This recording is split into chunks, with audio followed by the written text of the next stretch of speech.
الحمد لله نحمده ونستعينه ونستغفره ونؤمن به ونتوكل عليه ونعوذ بالله من شرور أنفسنا ومن سيئات أعمالنا من يهده الله فلا مضل له ومن يضلله فلا هادي له وأشهد أن لا إله إلا الله وحده لا شريك له وأشهد أن سيدنا ونبينا ومولانا محمدا عبده ورسوله صلى الله تعالى عليه وعلى آله وأصحابه وبارك وسلم تسليما كثيرا أما بعد فأعوذ بالله من الشيطان الرجيم بسم الله الرحمن الرحيم ولله على الناس حج البيت من استطاع إليه سبيلا ومن كفر فإن الله غني عن العالمين صدق الله العظيم.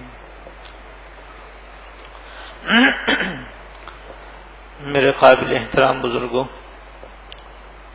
اور محترم خواتین، اللہ جل شانہ کا فضل و کرم ہے کہ ہم سب یہاں حج کا طریقہ سیکھنے کے لیے اور حج کے ضروری مسائل جاننے کے لیے جمع ہوئے ہیں. اللہ جل شانہ ہمیں صحیح سمجھنے اور صحیح عمل کرنے کی توفیق عطا فرمائے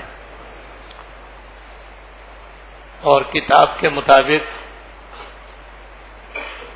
اور بتائے ہوئے طریقے کے مطابق ہمیں صحیح حاضری، صحیح عمرہ اور صحیح حج کرنے کی سعادت عطا فرمائے اور محض اپنے فضل و کرم سے ہم کو عمرہ مبرورہ اور حج مبرور نصیب فرمائے.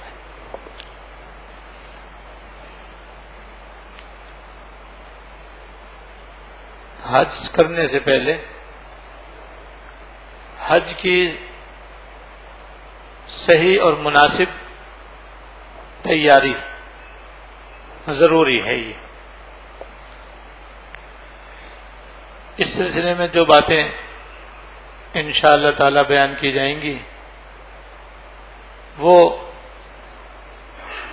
اس کتابچے میں بھی الحمدللہ مذکور ہیں جو انشاءاللہ آج آپ کی خدمت میں پیش کی جائے گی. ان میں ایک کتاب مردوں کے لیے ہے جس کا نام حج و عمرہ ہے، اور ایک کتاب خاص خواتین کے لیے ہے جس کا نام خواتین کا حج ہے. ان دونوں کتابوں کو بہت ہی توجہ سے بار بار پڑھنا چاہیے، خاص طور پر ان خواتین و حضرات کو جو پہلی مرتبہ یہ سعادت حاصل کر رہے ہیں، اور ان مسلمان خواتین و حضرات کو جو عرصہ دراز کے بعد اس سعادت سے مالا مال ہونے والے ہیں، تاکہ ان کا عمرہ، ان کا حج صحیح ہو سکے اور اس میں کوئی ایسی غلطی نہ ہونے پائے جو ان کے لیے حج اور عمرے کو مقبول اور مبرور بنانے میں رکاوٹ بن جائے۔ حج کی تیاری میں سب سے پہلی چیز جو آتی ہے وہ تلبیہ کا یاد کرنا ہے۔ جو شخص بھی حج کرنے کے لیے جا رہا ہے، مرد ہو یا عورت، سب سے پہلے اس کو تلبیہ یاد کر لینا چاہیے۔ پرانے حاجی اور جو پرانا اور بار بار عمرے کر چکے انہیں تو الحمدللہ یاد ہی ہوتا ہے، لیکن نئے حج کرنے والے مردوں اور عورتوں کے لیے یہ بھی ذرا مشکل ہوتا ہے۔ تو اس لیے سب سے پہلا کام یہ ہے کہ ہمیں تلبیہ صحیح تلفظ کے ساتھ ازبر ہونا چاہیے، اچھی طرح یاد ہونا چاہیے، کیونکہ حج یا عمرے کا احرام باندھتے ہی بار بار اس کے پڑھنے کی نوبت آئے گی، اور یہی تلبیہ سب سے افضل ذکر ہوگا حج کرنے والے کا اور عمرہ کرنے والے کا احرام باندھنے کے بعد، اور کثرت سے اس کو پڑھنا ہوگا، اٹھتے بیٹھتے بھی، چلتے پھرتے بھی، آتے جاتے بھی، ملاقات کے وقت بھی، بلندی پر چڑھتے ہوئے بھی، بلندی سے اترتے ہوئے بھی کثرت سے یہ ذکر کرنا ہوگا، تلبیہ پڑھنا ہوگا۔ تو جسے اچھی طرح یاد ہوگا وہ صحیح پڑھ سکے گا، اور جسے یاد نہ ہوگا وہ کیسے پڑھے گا۔ اور یہ کوتاہی آج کل بہت زیادہ پائی جاتی ہے کہ بس احرام باندھنے کے وقت تو جیسے کیسے احرام باندھنے والا مرد اور احرام باندھنے والی خاتون تلبیہ پڑھ لیتی ہے، اس کے بعد پھر تلبیہ پڑھنا چھوڑ دیتے ہیں۔ بہت کم کسی کو تلبیہ پڑھتے دیکھا جاتا ہے، جو بہت بڑی محرومی کی بات ہے، اور بڑے اجر و ثواب سے اپنے آپ کو محروم کرنا ہے۔ اور اس کی ایک وجہ یہ ہے کہ تلبیہ صحیح طریقے سے یاد نہیں ہوتا، یاد نہیں ہو تو پڑھیں کیسے؟ ہر وقت کتاب ساتھ نہیں ہوتی، دیکھ کر پڑھنا بھی ہر وقت آسان نہیں ہوتا، لہذا سب سے پہلے تلبیہ اچھی طرح یاد کر لیں، اس کا ترجمہ بھی یاد کر لیں تو بہت ہی بہتر ہے کہ ترجمے سے آپ کو معلوم ہوا کہ آپ اللہ تعالیٰ کی بارگاہ میں کیا عرض کر رہے ہیں۔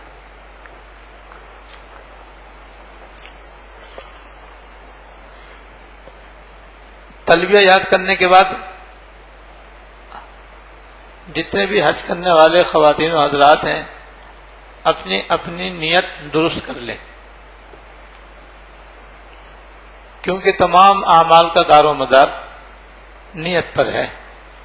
اگر نیت اچھی ہوگی عمل بھی اچھا ہوگا اور انشاءاللہ مقبول ہوگا، خدا نخواستہ نیت بری ہوگی، خراب ہوگی تو عمل بھی مقبول نہ ہوگا۔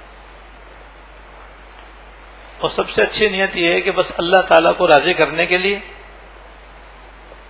اللہ تعالیٰ کے حکم کی تعمیل کے لیے اور آخرت کے ثواب عظیم کے واسطے حج کرے۔ یعنی ہر حاجی کی اور ہر عمرہ کرنے والے کی نیت یہ ہو کہ میں اس لیے عمرہ کر رہا ہوں اور اس لیے حج کر رہا ہوں تاکہ اللہ پاک مجھ سے راضی ہو جائے اور ان کا جو حکم ہے وہ مجھ سے ادا ہو جائے، اور اس کے نتیجے میں اللہ پاک نے آخرت میں اس عمل کا جو ثواب عظیم رکھا ہے وہ مجھے حاصل ہو جائے۔ یہ ہے حسن نیت، یہ ہے بہترین نیت جو ہمیں کرنی ہے انشاءاللہ تعالی۔ تو حج کی تیاری میں یہ ہے کہ نیت صحیح کر لیں۔ بری نیت یہ ہے کہ معاذ اللہ کوئی شخص یہ نیت کرے کہ میں اس لیے حج کر رہا ہوں لوگ مجھے حاجی کہیں، اور جیسے عوام کے اندر مشہور ہے کہ جو دوسرا حج کر لیتا ہے وہ الحاج بن جاتا ہے، اور اس کا مطلب لیتے ہیں یہ بڑا حاجی ہے۔ تو اس نیت سے کوئی کرے تاکہ میں الحاج ہو جاؤں میں حاجی کہلاؤں تو اس کا نام ہے ریاکاری اور دکھاوا. اس میں عمل اللہ تعالیٰ کے یہاں قبول نہیں ہوتا، الٹا آدمی گنہگار ہوتا ہے، کیونکہ ریاکاری گناہ کبیرہ ہے، حرام اور ناجائز ہے.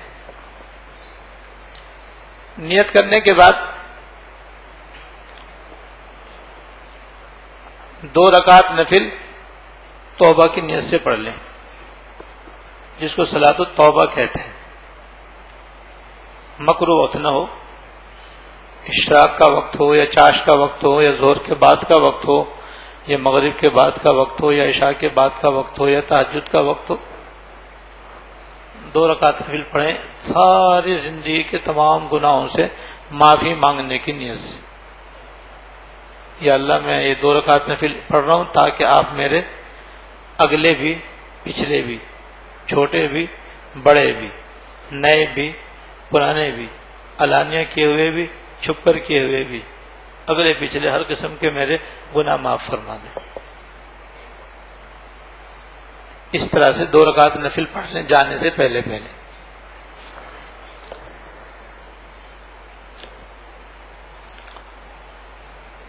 اور صلاۃ التوبہ پڑھنے کے بعد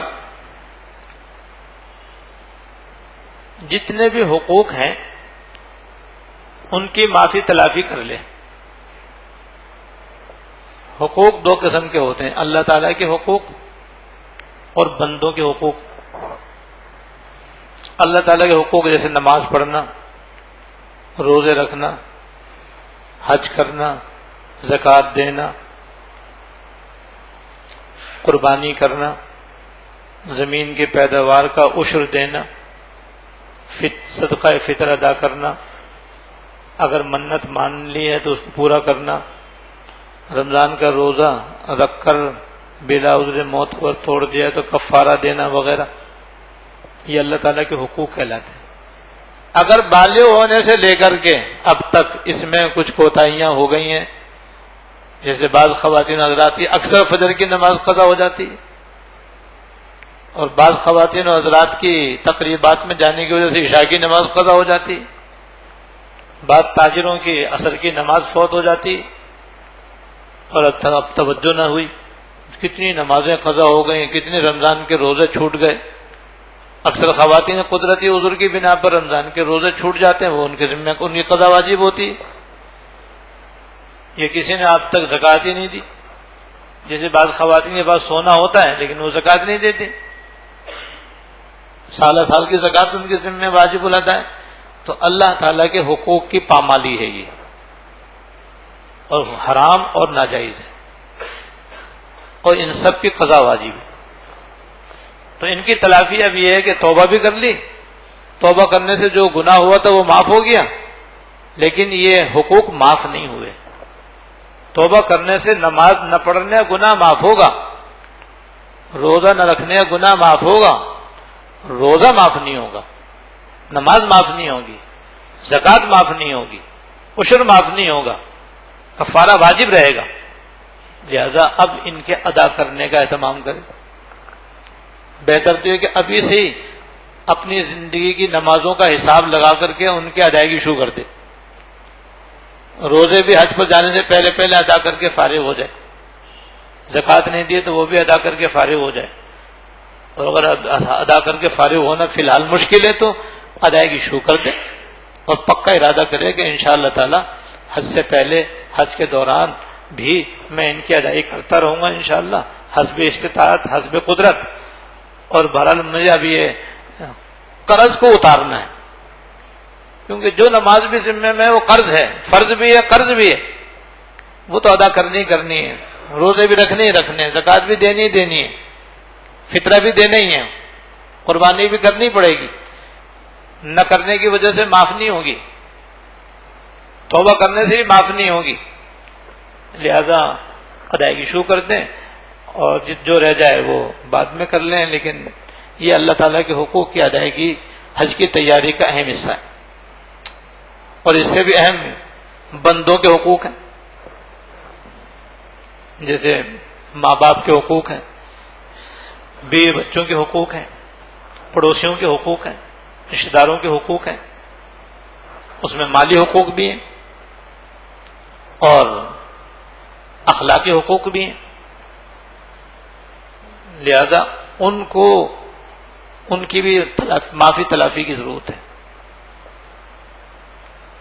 مثلا یہ ضروری تھا کہ ان سب کا ادب کرتے، ان کا احترام کرتے، انہیں خدمت کرتے، ان کے ساتھ اچھا سلوک کرتے، نہ کر سکے، ماں باپ کے ساتھ بدتمیزی ہو گئی، ان کی بے جا نافرمانی ہو گئی، ان کو ستایا، پریشان کیا، وہ ناراض ہو گئے، یہی معاملہ شوہر کے ساتھ یا بیوی کے ساتھ ہو گیا، بہن بھائیوں کے ساتھ ہو گیا، یا اولاد کے ساتھ زیادتی ہو گئی، یا اولاد نے زیادتی کر دی، پڑوسیوں کے ساتھ بھی ہو جاتا ہے، دوستوں کے ساتھ بھی ہو جاتا ہے، تو یہ بندوں کے حقوق کی پامالی ہے، یہ بھی گناہ ہے اور ناجائز ہے اور بڑا اس کا وبال ہے۔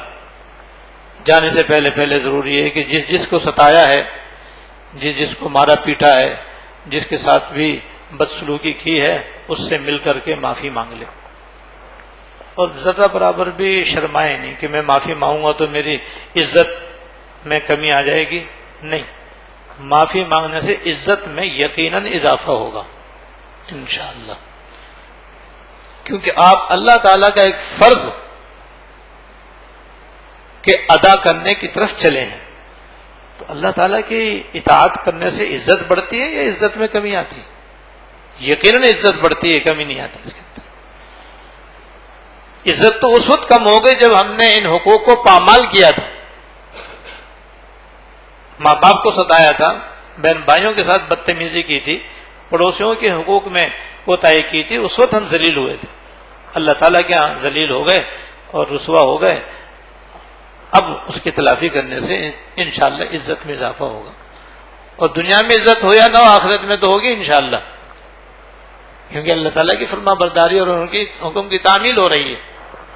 بہرحال جس کے ساتھ بھی لڑائی جھگڑا ہو گیا ہو، معافی تلافی کر لیں، اور یہ کہنا کافی ہے کہ بھئی میں حج پہ جا رہا ہوں، اللہ کا فضل ہے، اس کا احسان ہے، آپ کے کچھ حقوق مجھ سے ضائع ہو گئے، میں اس کی معافی چاہتا ہوں، آپ اللہ کے لیے مجھے معاف کر دیں۔ ان الفاظ سے آپ ہر ایک سے مل کے ٹیلی فون پر یا موبائل پہ یا زبانی یا خط و کتابت کے ذریعے یا ای میل کے ذریعے یا فیکس کے ذریعے آپ اس طرح سے معافی تلافی کر لیں۔ دنیا کے کسی بھی کونے میں کوئی انسان موجود ہے تو آپ کا اس سے رابطہ بہرحال ممکن ہے، آپ رابطہ کریں، رابطہ کر کے اپنی معافی تلافی کر لیں۔ اسی طرح بندوں کے حقوق کے اندر دوسری قسم ہوتی ہے مالی حقوق، کہ کسی سے آپ نے قرض لیا اور ادا نہیں کیا، کسی نے آپ کے پاس امانت رکھوائی، آپ نے اپنے استعمال میں لے لی، یا کسی سے آپ نے مال خریدا اور پیسے دینے کا 1 مہینے کے لیے وعدہ کیا، 2 مہینے گزر گئے، 3 مہینے گزر گئے، ادائیگی کا نام ہی نہیں۔ یہ بندوں کے مالی حقوق کہلاتے ہیں۔ اس کی کوتاہی بھی بڑی سنگین ہے، بڑی خطرناک ہے، ناجائز ہے، بڑا اس کا وبال ہے، لہذا حج پر جانے سے پہلے اس کی معافی تلافی بھی ہو جانی چاہیے۔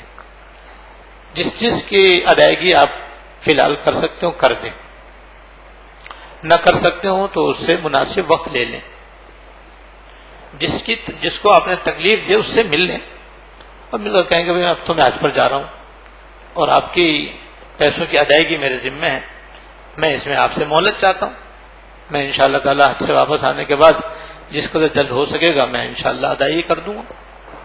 اس طرح سے آپ وقت لے لیں، لیکن جو وقت لیں پھر اس کی پابندی کریں، یہ نہیں کہ بس ایک دفعہ موقع مل گیا تو بس پھر واپس آنے کے بعد پھر بھول جائیں آپ، نہیں، یہ تو بہت شدید غلطی ہوگی اور اپنے حج کو بھی بدنام کرنا ہوگا کہ پہلے تو حاجی نہیں تھے، خالی نمازی تھے اور پیسے لے کر کھا گئے تھے، اور اب حاجی ہو کر کے بھی کھا گئے، تو دوہری آپ کی بدنامی ہوگی اور ذلت ہوگی دنیا میں بھی اور آخرت میں بھی۔ لیکن بہرحال مالی کوتاہیاں جتنی بھی ہو گئی ہیں ان کو بھی جانے سے پہلے دور کرنے کی کوشش کریں، جس قدر ممکن ہو دور کر دیں، باقی کے بارے میں اپنا ذہن بنا لیں کہ بھئی اب یہ سب کرنے ہیں اور آئندہ نہیں کرنے، انشاءاللہ آئندہ اس قسم کی کوتاہی کرنی نہیں انشاءاللہ۔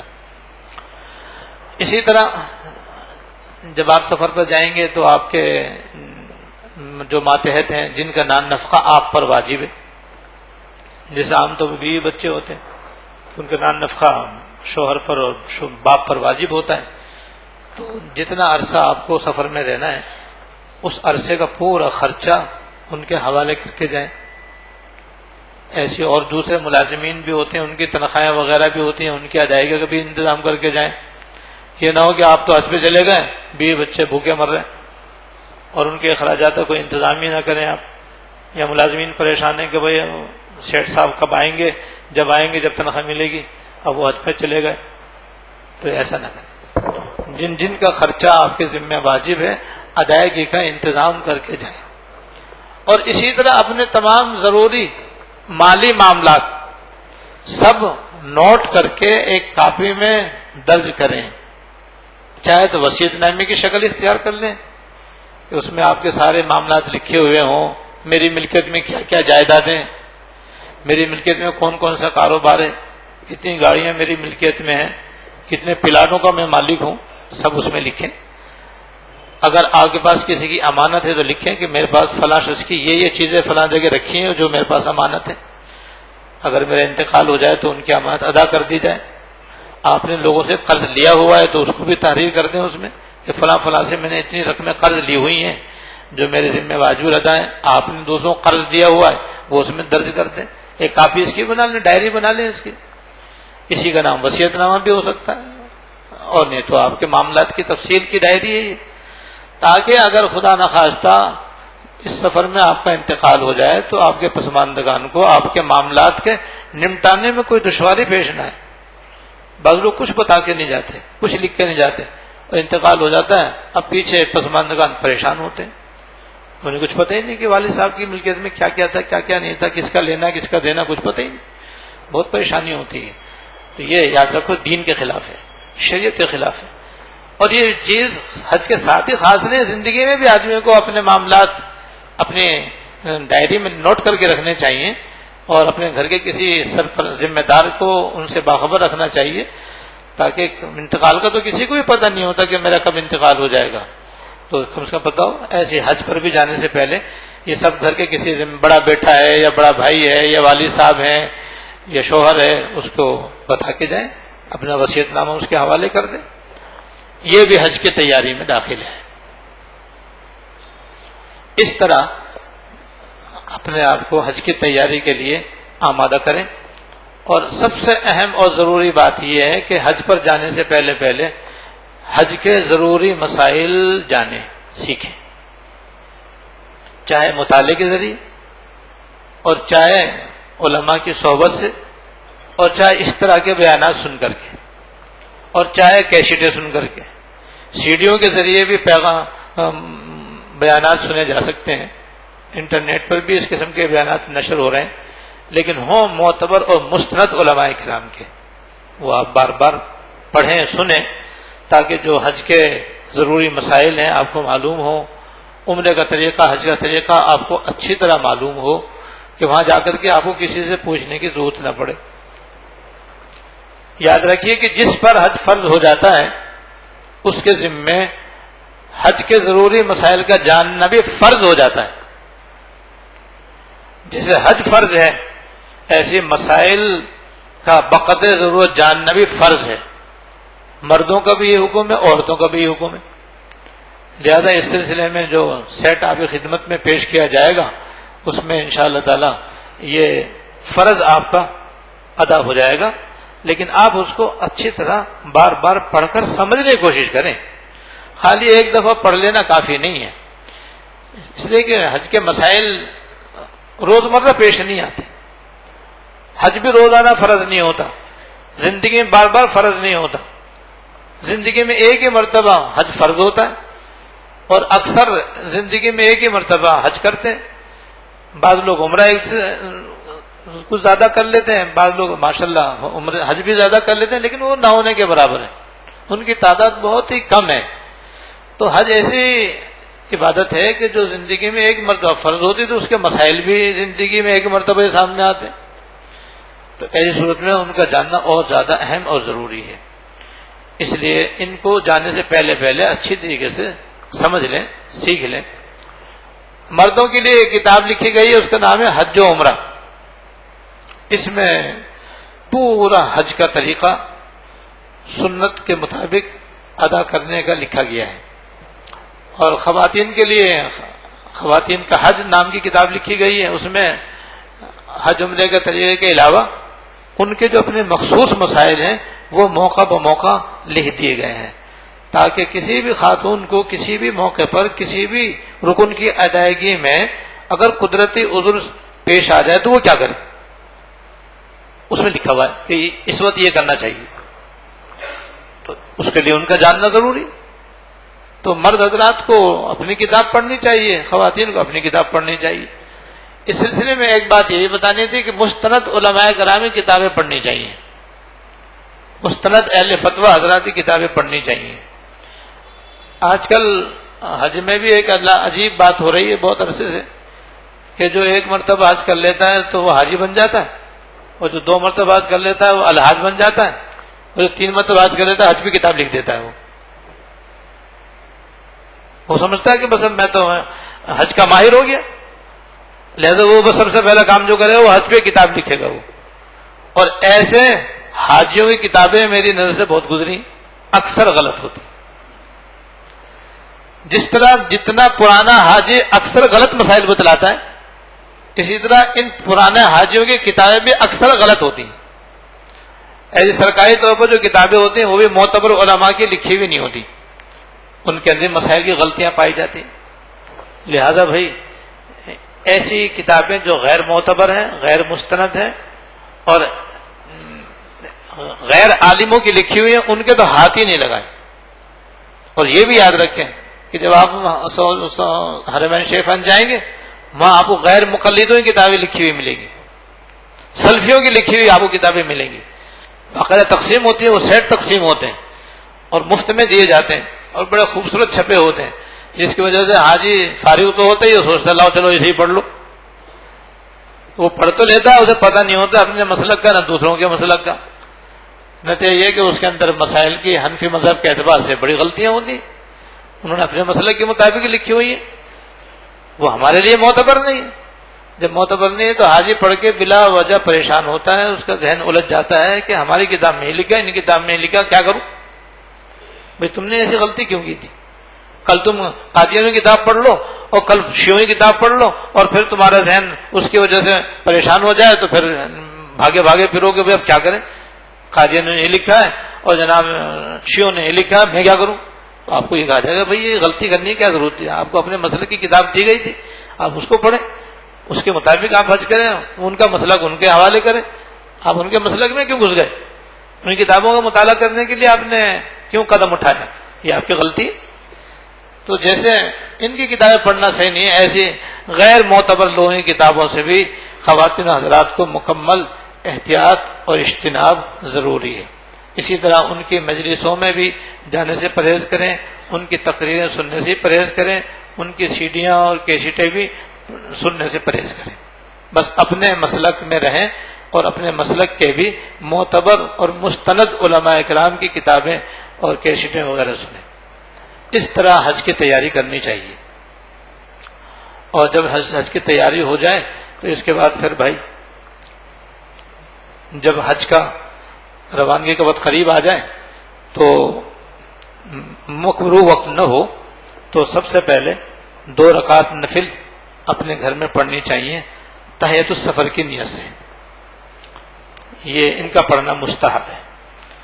2 رکعت نفل جس طرح عام نفل پڑھتے ہیں آرام و اطمینان سے پڑھیں، اور اس میں بہتر یہ کہ پہلی رکعت میں سورہ فاتحہ کے بعد سورۃ الکافرون پڑھ لیں، اور دوسری رکعت میں سورہ فاتحہ کے بعد قل ہو اللہ پڑھ لیں، اور اس کے بعد پھر ہاتھ اٹھا کر کے اللہ تعالیٰ کی حمد کر کے درود شریف پڑھ کے دعا کریں کہ یا اللہ میں حج کے لیے جا رہا ہوں اور عمرے کے لیے جا رہا ہوں، اپنے رحمت سے اس سفر میں سرکار دو عالم صلی اللہ علیہ وسلم نے دنیا اور آخرت کی جتنی بھلائیاں آپ سے مانگی سب مجھے عطا فرما، اور جن چیزوں سے حضور نے پناہ مانگی ہے مجھے ان سے پناہ عطا فرما۔ بلکہ اس کتاب کے اندر ایک کتابچہ غالباً آپ کی خدمت میں پیش کیا جائے، آداب سفر، یہ بڑا قابل قدر رسالہ ہے، اس کے اندر سفر کے ضروری آداب لکھے گئے ہیں، اور وہ دعائیں اس میں ترجمے کے ساتھ لکھی گئی جو سرکار دو عالم صلی اللہ علیہ وسلم ہر سفر میں مانگا کرتے تھے۔ تو یہ تو مبارک سفر ہے، اس میں بھی آپ وہ حضور کی دعائیں آپ عربی میں ہی پڑھ سکتے ہیں اور اردو میں ہی مانگ سکتے ہیں، مانگ لیں، اس میں سارے آداب لکھے ہیں۔ بہتر ہوگا آپ اس رسالے کو دوران سفر اپنے ساتھ رکھیں اور اس میں اپنے سفر کو قیمتی بنائیں اور قابل قدر بنائیں، عبادت بنائیں، باعث اجر و ثواب بنائیں، اور حضور کے بتائے ہوئے آداب کے مطابق آپ کا یہ سفر ہوگا تو نور علی نور ہو جائے گا انشاءاللہ۔ بہرحال 2 رکعت تہجد سفر پڑھیں اور سفر کی آسانی کی دعا کریں۔ اس کے بعد پھر احرام کی تیاری کریں۔ احرام کی تیاری عام طور پر آدمی اپنے گھر میں ہی کر لیتا ہے۔ اس میں تیاری میں یہ ہوتا ہے کہ آدمی کو چاہیے کہ اپنا خط وغیرہ بنوا لے، سر کے بال درست کروا لے، داڑھی ہے تو اسے ٹھیک کر لے، مونچھیں وغیرہ کتر لے، ناخن وغیرہ کتر لے، غیر ضروری بال صاف کر لے۔ جیسے جمعے کی تیاری ہوتی ہے، عید کی تیاری ہوتی ہے، اسی طریقے سے احرام کی بھی تیاری ہوتی ہے۔ خواتین بھی اسی طرح اپنی تیاری کر لیں، اور اس کے بعد اپنے گھر میں یا ایئرپورٹ میں بورڈنگ کارڈ مل جانے کے بعد جہاز پر سوار ہونے سے پہلے مرد حضرات کو چاہیے کہ وہ اپنے سلے ہوئے کپڑے اتار دیں اور 2 سفید چادریں پہن لیں، ایک تہمت کی طرح باندھ لیں اور ایک دوپٹے کی طرح اوڑھ لیں، جس طرح خواتین اوڑھتی ہیں، سر کو بھی ڈھک لیں اور اپنے کندھے بھی ڈھک لیں، کیونکہ اشتباہ یہاں نہیں ہوتا ہے، اشتباہ کی جگہ جو ہے وہ آگے ہے جب آپ طواف شروع کریں گے انشاءاللہ۔ یہ اس لیے کر رہا ہوں کہ بعض لوگ کراچی سے ہی اشتباہ شروع کر دیتے ہیں اور یہیں دایاں کندھا کھول لیتے ہیں، تو یہ بے موقع ہے، اس سے بچنا چاہیے۔ تو اس طرح سے سلے ہوئے کپڑے اتار کر کے 2 چادریں آپ استعمال کریں، ایک تہمت کی جگہ، ایک چادر کی جگہ سر ڈھک لیں، اور سر ڈھکنے کے بعد اپنے جسم پر اپنے کپڑوں میں خوشبو لگا لیں، لیکن مرد حضرات ایسی خوشبو لگائیں کہ اس کا نشان اور دھبا آنے نہ پائے، خواتین ایسی خوشبو لگائیں کہ رنگ آئے خوشبو نہ پھیلے، جیسے مہندی ہوتی ہے تو ہاتھ میں لگاتی ہیں تو رنگ تو آ جاتا ہے، خوشبو دوسروں تک نہیں پہنچتی، وہ بھی خوشبو ہے، مہندی بھی خوشبو میں داخل ہے، وہ زنانہ خوشبو ہے، اور ار کے گلاب، ار کے کیوڑا، گلاب کی خوشبو، سندل کی خوشبو، اور اسی طرح حنا وغیرہ، یہ ایسے ہوتے ہیں کہ ان کا رنگ نہیں ہوتا، سفید ہوتی ہیں خوشبوئیں، ان کو ہاتھ پہ لگا کر کے جسم پر کپڑوں پر لگا لیں تو دھبا نہیں آتا، خوشبو آتی ہے، ایسی خوشبو لگانی چاہیے مردوں کو، اور سر میں داڑھی میں تیل لگا لیں، کنگھا کر لیں، اور وضو میں مسواک استعمال کر لیں، اس طرح سے اپنے آپ کو تیار کر لیں۔ اور تیار کرنے یاد رکھیے بعض لوگوں کو یہاں پہ شبہ ہوتا ہے کہ بھئی احرام میں تو خوشبو لگانا منع، اور یہاں بتایا جا رہا ہے خوشبو لگاؤ، تو بھئی احرام بنتا ہے نیت اور تلبیہ سے، اس سے پہلے نہیں بنتا، اس سے پہلے کپڑے تبدیل ہوتے ہیں، سلے ہوئے کپڑے اتر رہے ہیں، بغیر سلے ہوئے کپڑے جسم پر آ رہے ہیں، اس کا نام احرام نہیں ہے، اس کو احرام باندھنا نہیں کہتے ہیں، اس کو کپڑے بدلنا کہتے ہیں۔ احرام بنتا ہے نیت کر کے لبیک کہنے سے، جب عمرے کی نیت کر کے آپ لبیک کہیں گے تب آپ کا احرام بنے گا، اس سے پہلے احرام نہیں بنے گا، کپڑے بدل جائیں گے، اور یہ کپڑے بدلنے ہیں احرام سے پہلے ضروری ہے، تو یہ اس طرح سے آپ اپنے کپڑے بدل لیں، سر ڈھک لیں اور پیروں میں ہوائی چپل پہن لیں، یا ایسے چپل پہن لیں کہ جس میں یہ ٹخنے کی جو ہڈی ہے، پیر کی جو ہڈی ہے ابھری ہوئی، یہ بالکل کھل جائے، ٹخنا نہیں بلکہ پیر، قدم کے اندر بیچ میں ہڈی ہے، یہ ہڈی بالکل اس میں کھلی ہے، صرف پنجہ ایڑی چپل کے اندر رہے، باقی بالکل کھلا رہے۔ تو اس طرح سے ہوائی چپل میں یہ بات بڑی آسانی سے حاصل ہو جاتی ہے، لیکن وہ ہوائی چپل بھی میں نے پچھلی دفعہ بھی دیکھی تھی کہ وہ 2 قسم کی ہوتی ہے، ایک میں پٹا بہت چوڑا ہوتا ہے، ایک میں پٹا پتلا ہوتا ہے، میری مراد پتلا پٹے والی ہوائی چپل ہے، موٹے پٹے والی ہوائی چپل مراد نہیں، کیونکہ موٹے پٹے والی جو ہوائی چپل ہوتی ہے اس کے اندر ہڈی جو ہے چھپ جاتی ہے، آدھی کھلتی ہے آدھی چھپ جاتی ہے اس کے اندر، اور احرام میں مرد کو ایسا چپل پہننا منع ہے جس میں اس کے پیر کے اوپر والی ہڈی جو ہے وہ ساری یا اکثر چھپ جائے. اس لیے پتلی پٹی والی جیسے چائنا کی چپلیں ہوتی ہیں، جیسے حرمین شریف میں ملتی ہیں، وہ ایسی پتلی ہوتی ہیں کہ ہلکی بھی ہوتی ہیں کہ اس میں ہڈی پوری کی پوری کھلی رہتی ہے، بس برائے نام وہ انگوٹھے کے اندر ہوتی ہے، ایسی نہیں. اس طرح سے احرام کی تیاری کر لیں. اور خواتین جو ہے وہ اپنے سلے ہوئے کپڑے بدستور پہنے رہیں گی اور انہیں چپل بدلنے کی بھی کوئی ضرورت نہیں ہے.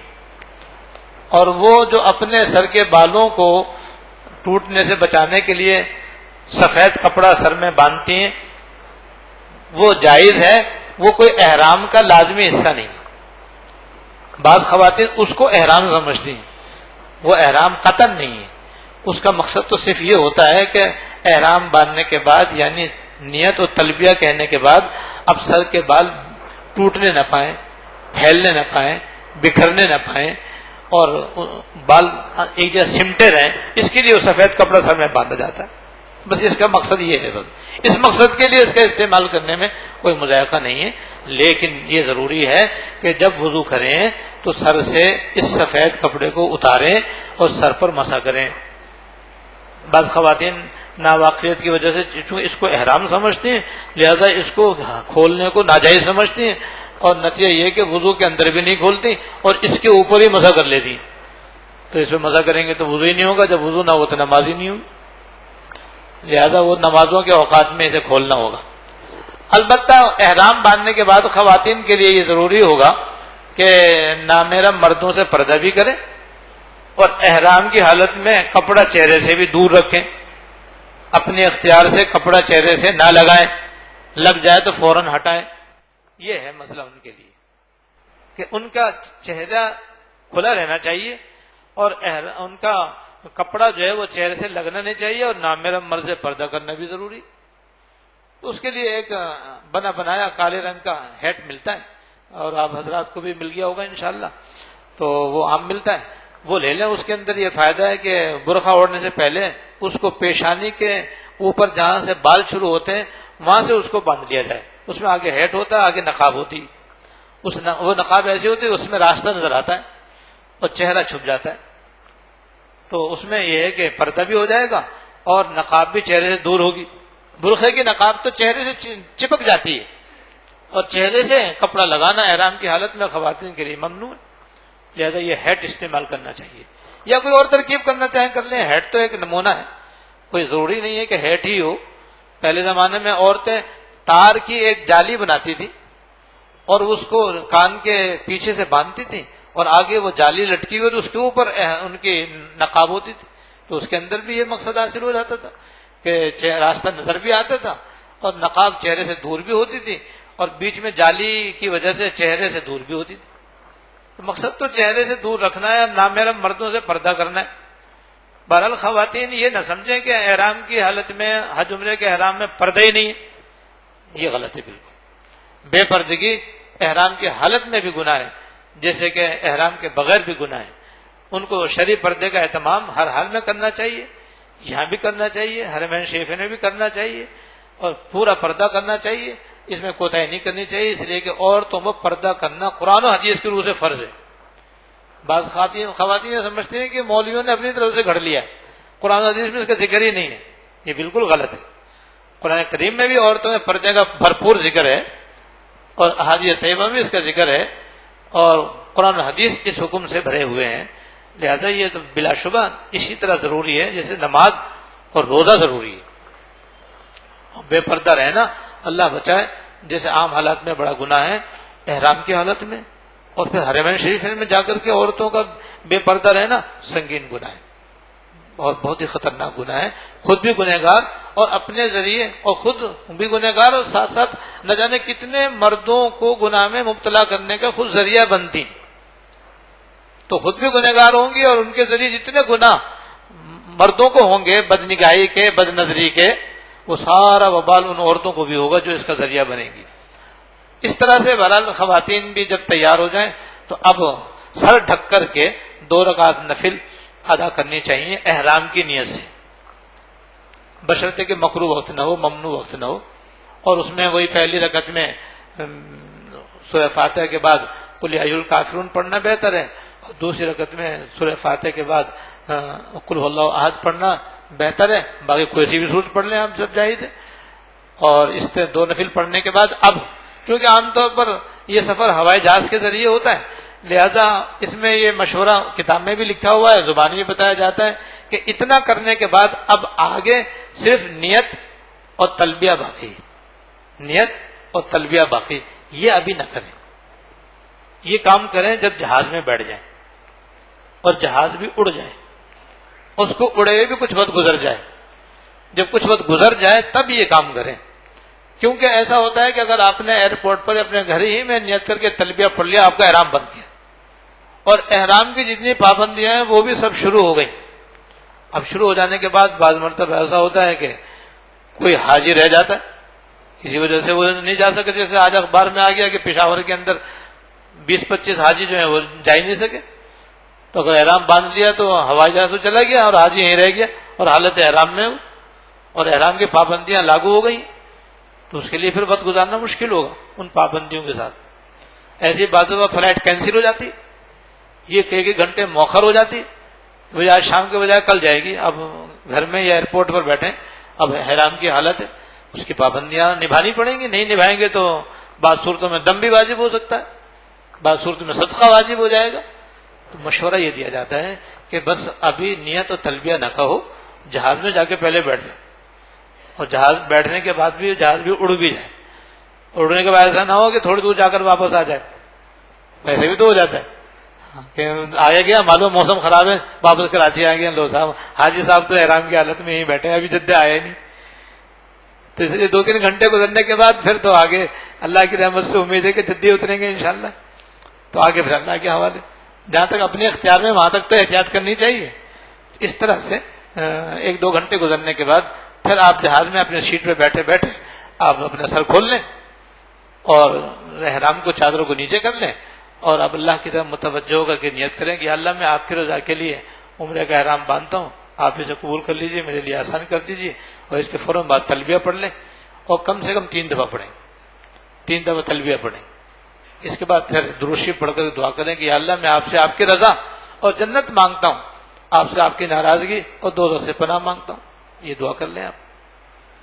اور بھی دعائیں کر سکتے ہیں، یہ دعا ہر جگہ کر سکتے ہیں کہ اللہ اس موقع پر سرکار دو عالم صلی اللہ علیہ وسلم نے آپ سے دنیا اور آخرت کی جتنی بھلائیاں مانگی سب مجھ کو، میرے گھر والوں کو، میرے احباب کو عطا فرما، اور جن چیزوں سے حضور نے پناہ مانگی ہے مجھے، میرے گھر والوں کو، سارے احباب کو ان سے اپنی پناہ عطا فرما۔ یہ تو بہت آسان دعا ہے، اور یہ حضور کی جامع ترین دعاؤں میں سے ہیں، اس میں حضور کی ساری دعائیں آ گئی جو اس موقع پر آپ نے مانگی ہے۔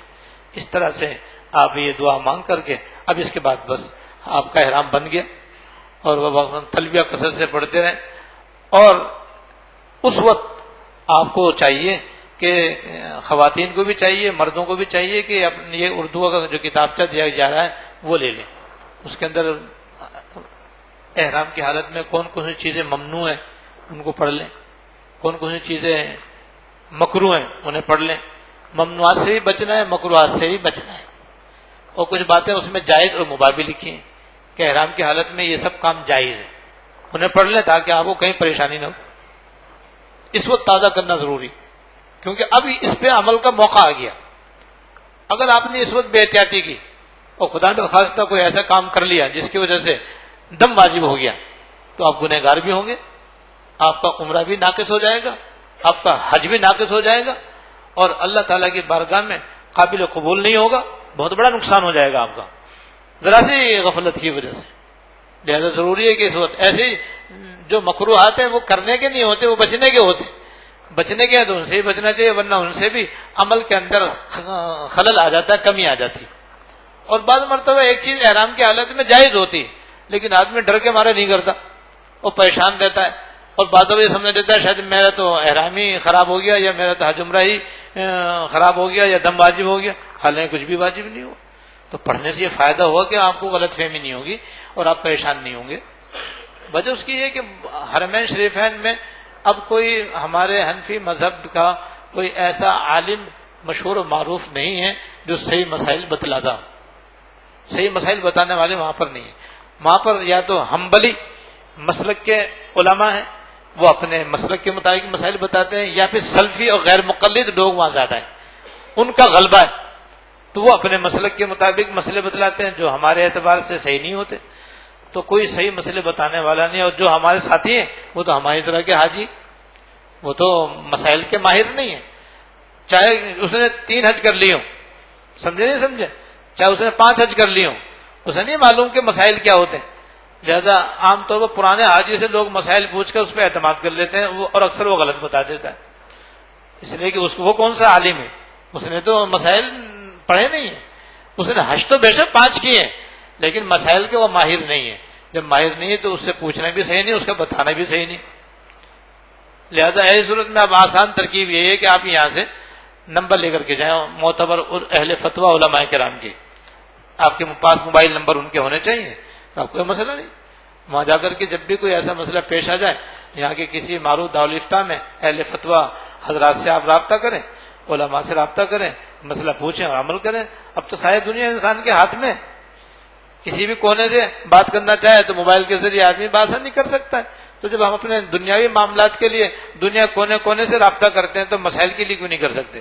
ضرور کر سکتے ہیں، کرنا چاہیے. اس طرح سے انشاءاللہ تعالیٰ کوئی بھی مسئلہ پیش آ جائے آپ رابطہ کریں، آپ کو انشاءاللہ جواب ملے گا، آپ اس کے مطابق عمل کریں. اول تو اس کتاب ہی سے بہت مسائل آپ کے حل ہو جائیں گے، کیونکہ اس میں وہ مسائل لکھے گئے ہیں جو عام طور پر آدمی کو وہاں پر پیش آتے ہیں. کوئی مسئلہ ایسا ہو سکتا ہے کہ جو نیا پیش آئے تو وہ پوچھ کر اپنا مسئلہ حل کر لیں. بہرحال اس طرح سے رابطے میں رہیں، وہاں پر کسی سے نہ پوچھیں، نہ ساتھیوں سے پوچھیں اور نہ وہاں کے مقامی علماء سے پوچھیں کہ آپ پوچھ کر کے ہو سکتا ہے کہ آپ اپنے مسلک کے خلاف عمل کر بیٹھیں اور وہ آپ کے لیے صحیح نہ ہو. بہرحال اس طرح سے آپ یہاں سے دوران حج کتاب کا مطالعہ کرتے رہیں، اور دوران سفر آپ اپنے اوقات کو قیمتی بنائیں. قیمتی بنانے کا مطلب یہ ہے کہ اس کو اللہ کے ذکر میں گزاریں، اور سب سے بہترین ذکر میں نے ابھی بتایا تھا کہ وہ تلبیہ کی کثرت ہے اور دعا ہے. اس کے علاوہ تسبیحات ہیں، مسنون تسبیحات پڑھیں، قرآن شریف کی تلاوت کریں، منات مقبول کی دعائیں مانگیں. اور لیکن ایک تو گناہ کی باتیں نہیں کریں. جہاز میں آپ کو پتا ہے بدنگاہی کا بڑا انتظام ہوتا ہے. ایئر ہوسٹس جو ہوتی ہیں وہ سب بے پردہ ہوتی ہیں، تو آدمی اپنی نظر کی حفاظت کرے. اور وہاں پر فلم بھی بعض دفعہ چل پڑتی ہے، اور کچھ نہیں تو تجارتی اشتہارات تو اسکرین پہ نظر آتے رہتے ہیں. وہاں پہ نامحرم عورتیں بے حجابانہ سامنے ہوتی ہیں، تو اس سے آدمی نگاہیں گندی نہ کرے بس. اور کبھی اس کے اندر ڈرامے چلتے رہتے ہیں، اور کبھی اس کے اندر دوسری چیزیں ہوتی ہیں، سب لغویات ہوتی ہیں، فضولیات ہوتی ہیں، اور گناہ سے خالی نہیں ہوتی. اس سے اپنے آپ کو بچائیں. بس آپ اپنے کتاب کا مطالعہ کرتے رہیں، کھانا کھا لیں، ورنہ آرام کریں. بس اس طرح سے گناہ سے بچائیں. جتنا آپ اللہ کے کا ذکر دوران سفر کریں گے، آپ کا سفر مقبول ہوگا، منور ہوگا، اور اللہ تعالیٰ کی بارگاہ میں رضا کا ذریعہ بنے گا. اور خدا نخواستہ گناہوں میں، لغویات میں، فضولیات میں اور فضول کاموں میں، گناہ کی باتوں میں گزاریں گے تو اللہ کی طرف سے رحمت کے بجائے آپ کو ناراضگی کا خطرہ ہے. دوران سفر اس طرح سے اپنے اوقات گزاریں. سب سے بڑی بات اور اہم بات یہ ہے کہ دوران سفر نماز کا وقت عام طور پر آ جاتا ہے، ایک نہ ایک نماز کا وقت آ ہی جاتا ہے. تو بھئی نماز جو ہے نا تمام حج کرنے والے مردوں کو بھی اور حج کرنے والی عورتوں کو بھی باقاعدہ وضو کر کے کھڑے ہو کر قبلہ رخ ادا کرنی چاہیے. اور یہ بالکل آسانی کے ساتھ ممکن ہے.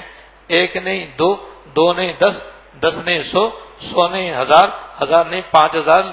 ہزاروں حاجی ماشاءاللہ جن کو اللہ کا خوف ہے، آخرت کی فکر ہے، وہ حج کرنے بھی جاتے ہیں، تبلیغی اسفار میں بھی جاتے ہیں، ہوائی جہازوں سے جاتے ہیں، اور نمازیں پڑھتے ہوئے جاتے ہیں، اور باجماعت نماز پڑھتے ہوئے جاتے ہیں. سعودی جہازوں میں تو باقاعدہ مسجد بنی ہوئی ہوتی ہے، وہاں تو کوئی مسئلہ ہی نہیں ہے. اور باقی پیائیے اور دوسری پروازوں کے اندر بھی نماز سے کوئی منع نہیں کرتا. لہذا آپ ہمت سے کام لیں. آپ ہی کیا کہتے ہیں نماز کو اتنا کیوں غیر اہم سمجھتے ہیں کہ یہ تو اس کے لیے نہ قبلے کی ضرورت ہے، نہ اس کے لیے کھڑے ہونے کی ضرورت ہے، نہ اس کے لیے طہارت کی ضرورت ہے. یہ کس نے بتایا آپ کو؟ بالکل غلط ہے. جیسے نماز یہاں اپنی شرائط کے ساتھ ضروری ہے، ہوائی جہاز میں بھی اپنی شرائط کے ساتھ ضروری ہے، اور وہاں پر بھی ان شرائط کی پاسداری ممکن ہے. تو بس پھر عمل کرنا چاہیے. آپ وضو بھی کریں اور کھڑے ہونے کا بھی اہتمام کریں. قبلہ رخ کا بھی اہتمام کریں اور اپنی نماز پڑھیں. ہاں یہ ہے کہ نوافل سنتیں وغیرہ نہ پڑھیں. آپ 4 فرض والی نماز 2 فرض پڑھنی 2 فرض پڑھ لیں, 3 فرض والی 3 ہی پڑھنے اور 3 وتر پڑھ لیں, فجر کے 2 فرض ہی پڑھ لیں, بس یہ پڑھیں تاکہ دوسروں کو بھی موقع ملے اور کسی کو تکلیف بھی نہ ہو. بالفرض کوئی ایسی مجبوری کسی کی پیش آ جائے کہ وہ بیچارہ ہوائی جہاز ہی فضا ہوا کے آب و ہوا کے خراب ہونے کی وجہ سے ہل رہا ہے اور نماز قضا ہونے کا خطرہ ہے, کھڑے نہیں ہو سکتے ہیں, تو ایسی مجبوری میں آپ بیٹھ کے پڑھ لیں, پھر بعد میں اتر کر اسی قضا پڑھ لیں. لیکن ایسی صورتیں بہت کم پیش آتی ہیں. زیادہ تر تو آدمی آرام سے نمازیں پڑھتا, پڑھتے ہوئے جائیں, پڑھتے ہوئے آئیں جہاز کے اندر. یہ میں اس لیے عرض کر رہا ہوں کہ نمازی کی بات کر رہا ہوں, بے نمازیوں کی بات نہیں کر رہا میں. جو لوگ پکے نمازی ہیں اور یہاں پر ماشاءاللہ 5 نمازیں جماعت سے پڑھنے کا اہتمام کرتے ہیں, اکثر ٹرین میں بیٹھنے کے بعد, بس میں بیٹھنے کے بعد, ویگن میں بیٹھنے کے بعد, اور پھر آگے چلو پانی کے جہاز میں بیٹھنے کے بعد اور ہوائی جہاز میں بیٹھنے کے بعد نماز پڑھنا چھوڑ دیتے ہیں. بالکل نماز ہی نہیں پڑھتے بالکل, کیونکہ سفر ہے بھائی, سفر میں کیا نماز پڑھنا, الیاذ باللہ. اور اگر کوئی زیادہ سے زیادہ پڑھنے کا اہتمام کرتا بھی ہے تو بغیر وضو بس خالی پتہ نہیں تیمم کہاں کرتے ہیں, نظر تو آتا نہیں ہے ہم کو, مٹی وٹی تو ایسی ہوتی نہیں کہ جس پہ تیمم کر سکتے ہو. سیٹ پہ بیٹھ کر قبلے کی پش کر کے نماز پڑھ لیتے ہیں. ہمیں کھانے کے لیے جا رہے ہیں اور آ رہے ہیں, پیپسی لینے کے لیے جا رہے ہیں اور آ رہے ہیں, سارے کام چلنے پھرنے کر رہے ہیں. نماز ہی بیچاری ایسی رہ گئی ہے کہ اس کے لیے ساری شرطیں چھوڑ چھاڑ کر کہ سفر ہے بھائی, سفر ہے بھائی, بس وہ سیٹ پہ بیٹھ لو اور سیٹ پہ بیٹھ کے نماز پڑھ لیتے ہیں بیچارے. تو اس لیے نمازوں کی بات کر رہا ہوں میں آپ کی. تو ایسے پھر بعض حاجی بھی اللہ بچائے اس غلطی کے اندر مبتلا ہو جاتے ہیں. بھائی حج کرنے جا رہے ہو تو اللہ تعالیٰ کی عبادت کرنے جا رہے ہو یا عبادت چھوڑنے جا رہے ہو؟ لہٰذا جہاز کے دوران بھی نماز پڑھنی چاہیے, ایئرپورٹ پر اتر کے بھی نماز کا اہتمام کرنا چاہیے. اور جہاں بھی جائیں آپ, مسلمان کے اوپر حج تو 1 مرتبہ فرض ہے, نماز 5 مرتبہ فرض ہے, اس کا تو بہت ہی زیادہ اہتمام کرنا چاہیے. اس طرح سے بہرحال بھائی دوران سفر نماز پڑھتے رہیں. اس کے بعد جب جدے آ جائیں تو اللہ کا شکر ادا کریں کہ آپ باب حرم پہ پہنچ گئے, اور پھر جیسے آپ اپنے بس میں بیٹھیں اور مکہ مکرمہ روانہ ہو تو اپنے دل کا رخ اللہ کی طرف کر لیں, اللہ تعالیٰ کی طرف دھیان کر لیں کہ اب بیت اللہ کے قریب آپ پہنچنے والے ہیں اور حدود حرم میں آپ داخل ہونے والے ہیں. کہ حدود حرم میں داخل ہونا بہت بڑی دولت ہے, بہت بڑی سعادت ہے. ہم تو اتنا ادب نہیں کر پاتے, ہمارے اسلاف جو تھے وہ اتنا ادب کرتے تھے کہ جب حدود حرم شروع ہوتی تھی تو بعض تو سواری سے اتر جاتے تھے اور سر تو ننگا ہوتے ہی, جوتیوں سے چپل بھی اتار دیتے تھے اور ننگے پہ جایا کرتے تھے. تو ہم تو کمزور ہیں, ہم تو ایسا نہیں کر سکتے, لیکن اچھا تو سمجھ سکتے ہیں ان کو کہ وہ ایسا کرتے تھے, ادب میں بہت اچھا کرتے تھے. تو ہم کم از کم اپنا دل ہی جھکا دیں, اللہ تعالیٰ کی طرف لو لگا لیں, بجائے عمارتوں کو دیکھنے کے اللہ تعالیٰ کی طرف متوجہ رہیں اور زبان پہ تلبیہ رہیں, اور تلبیہ کے بعد درود شریف اور دعا, اس کے بعد پھر تسبیحات پڑھتے رہیں اور دعا کرتے رہیں کہ اللہ حرم میں داخل ہوتے وقت سرکار دو عالم صلی اللہ علیہ وسلم نے آپ سے دنیا اور آخرت کی جتنی بھلائیاں مانگی ساری ہمیں عطا فرما دے, اور جن چیزوں سے پناہ مانگی ان سب چیزوں سے پناہ عطا فرما دے. اب یہ دعا ایسی ہے کہ ہر مسلمان مانگ سکتا ہے, ہر خاتون مانگ سکتی ہے, کسی کے لیے کوئی دشواری نہیں, اور اس سے حضور کی مانگی ہوئی دعائیں انشاءاللہ تعالیٰ ہو جائیں گی. اور مزید اپنے دل کی اور کو دعائیں مانگتے رہیں اور اس طرح شکر ادا کریں کہ اللہ اپنے حرم میں پہنچا دیا, کہ حرم اتنی بڑی دولت ہے, اتنی بڑی دولت ہے کہ وہاں قدم رکھتے ہی ہر نیکی 1 لاکھ کے برابر ہو جاتا ہے. اب ایک دفعہ سبحان اللہ کہو 1 لاکھ کہنے کے برابر ہے, ایک دفعہ یاسین شریف پڑھو 1 لاکھ یاسین شریف کہنے کے برابر ہے, 1 روپیہ خیرات کرو تو 1 لاکھ روپیہ خیرات کرنے کے برابر ہے. ہر نیکی 1 لاکھ کے برابر ہو گئی. اس سے پہلے ایک نیکی ہے یہ 10 گنا ہے, 700 گنا ہے, لیکن حرم میں داخل ہوتے ہی 1 لاکھ گنا ہو گئی اس وقت. اس لیے اب اللہ کی طرف متوجہ تلبیہ پڑھتے رہیں, اور اس طریقے سے جب اپنے قیام گاہ پہ پہنچ جائیں تو اب دیکھ لیں کہ بھئی آرام کی ضرورت ہے یا نہیں, کیونکہ بعض مرتبہ آدمی بہت زیادہ تھک جاتا ہے, اور تھکن کی حالت میں عمرے کی ادائیگی مشکل ہوتی ہے اور اس میں توجہ نہیں ہوتی, دھیان نہیں ہوتی. عبادت کو سکون اور اطمینان سے کرنا بہتر ہے, لسٹم پشٹم کرنا اچھا نہیں. یار اس کے لیے آرام کی ضرورت تو آرام کر لیں. یہ میں اس لیے کہہ رہا ہوں کہ بعض حضرات یہ سمجھتے ہیں کہ وہاں جاتے ہی سامان رکھتے ہی نہ کھاؤ نہ پیو, پہلے جا کر عمرہ کرو, یہ سمجھتے ہیں. صرف بات دیکھا جائے رات کو 2 بجے پہنچ رہے ہیں, دماغ حاضر نہیں ہے, دل حاضر نہیں ہے, جسم ٹوٹا ہوا ہے, لیکن رات ہی کو 2 بجے جناب طواف کرنے جا رہے ہیں، عمرہ کرنے جا رہے ہیں، میں پہلے سے کروں گی، سلے ہوئے کپڑے پہنے جلدی سے. ارے بھائی ایسی کیا مصیبت آ گئی ہے بھائی؟ کیا 6 گھنٹے 8 گھنٹے بھی آپ سے احرام میں نہیں رہ جاتا؟ حالانکہ احرام کی حالت میں تو بندہ اللہ تعالیٰ کا محبوب ہوتا ہے. تم محبوب حالت سے اتنے بیزار ہو رہے ہو، اتنے گھبرا رہے ہو، اور کپڑے پہننے کے لیے ایسے بے چین ہو رہے ہو کہ جلدی سے جائیں تاکہ جلدی سے عمرہ ادا ہو اور ہم پھر دوبارہ نہا کر کے سلے ہوئے کپڑے پہنیں. یا اور کچھ مقصد ہوتا ہے؟ یا لوگ سمجھتے ہیں کہ نہیں جاتے سب سے پہلے عمرہ کرنا ضروری ہے. ضروری نہیں ہے بھائی. اگر آرام کی ضرورت ہو بلا شبہ آپ آرام کر لیں، ضرورت نہ ہو تو بے شک آپ جا کے کر سکتے ہیں، کوئی منع بھی نہیں. لیکن بہرحال اب حرم میں حاضری ہوش گوش کے ساتھ ہونی چاہیے، یکسوئی کے ساتھ ہونی چاہیے، توجہ کے ساتھ ہونی چاہیے، دھیان کے ساتھ ہونی چاہیے کہ اتنا لمبا سفر جو آپ نے کیا تھا، جس عبادت کے لیے کیا تھا، اب اس کی ادائیگی کا آپ کو موقع مل رہا ہے، تو آپ کو پوری یکسوئی ہونی چاہیے اور شوق ذوق اور توجہ دھیان ہونا چاہیے. تو آرام کرنے کی ضرورت ہو آرام کر لیں، آرام کی ضرورت نہ ہو تو بے شک آپ چلے جائیں حرم. اور اب حرم شریف میں جائیں، اور وہاں پر اگر آپ کو باب السلام معلوم ہو تو اس سے جانا بہتر ہے، لیکن ضروری نہیں ہے. اگر باب السلام معلوم نہ ہو یا وہاں تک پہنچنا مشکل ہو تو جس دروازے بھی چاہیں آپ مسجد الحرام میں داخل ہو جائیں، اور داخل ہو کر کے پہلے دایاں قدم اندر رکھیں اور کتاب میں جو دعا لکھی ہے وہ پڑھ لیں. اس سلسلے میں ایک کتابچہ اور مزید آپ کو دیا جا رہا ہے، اس کا نام ہے حج قدم بقدم، حج کا طریقہ قدم بقدم. تو یہ حج و عمرہ اور خواتین کے حج کا خلاصہ ہے یہ. اور اس کتاب کو ہاتھ میں رکھ کر کے اس میں جو تیر کے نشانات ہیں اس کے ذریعے نشاندہی کی گئی کہ اب یہ کرو، اب یہ کرو، اب یہ کرو، اب یہ کرو.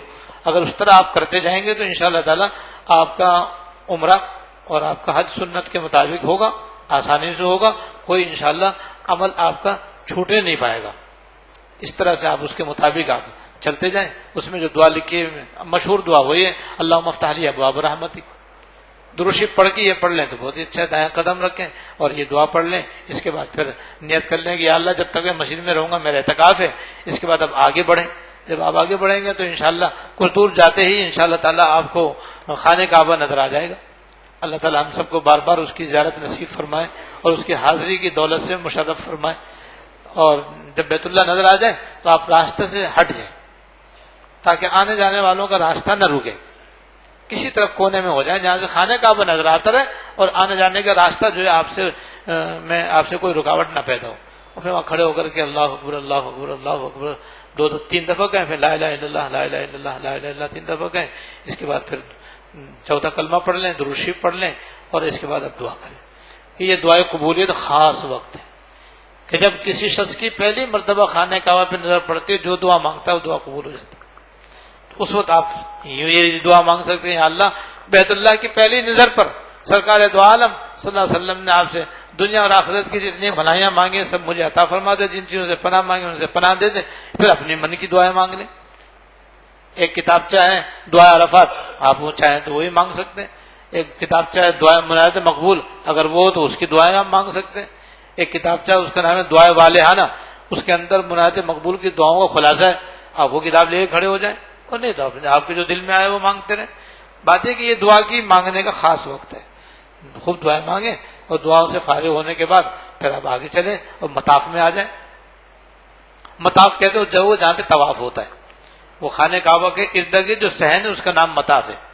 تو چونکہ آپ کو عمرہ کرنا ہے لہذا تحیۃ المسجد پڑھنے کی ضرورت نہیں ہے. تحیۃ المسجد اسے پڑھنا چاہیے جس کا ارادہ ابھی عمرہ کرنے کا نہیں ہے اور طواف کرنے کا نہیں ہے. تو اسے چاہیے کہ داخل ہوتے ہی مکروہ وقت نہ ہو تو 2 رکعت تحیۃ المسجد پڑھے. اور اگر اس کو طواف کرنا ہے، عمرہ کرنا ہے، تو پھر اس کا تحیہ یہی ہے کہ وہ طواف کرے. اس طرح سے آپ حجر اسود کے قریب آ جائیں. اور اسے قریب آنے سے پہلے آپ مرد حضرات کو اجتباء کرنا ہے.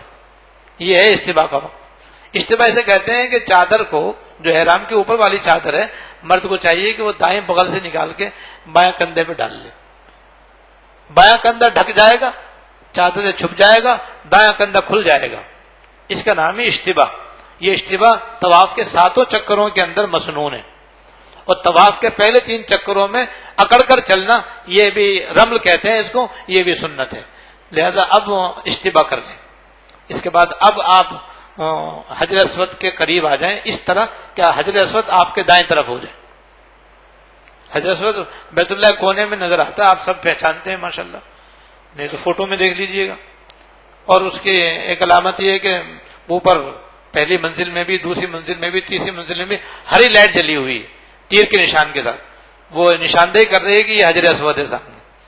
تو ہری لائٹ کو اپنے دائیں طرف کر لیں, آپ اس کے بائیں طرف ہو جائیں, اور بائیں طرف ہو کر کے حجر اسود آپ کو سامنے نظر آئے گا, نیچے چاندی کا کڑا اس کے اوپر لگا ہوا ہے, اس کو دائیں طرف کر دیں, آپ بائیں طرف ہو جائیں. اب یہاں پہ نیت کریں گے آپ کہ اللہ میں آپ کے رضا کے لیے عمرے کا طواف کرتا ہوں, آپ اسے قبول کر لیجئے, میرے لیے آسان کر دیجئے.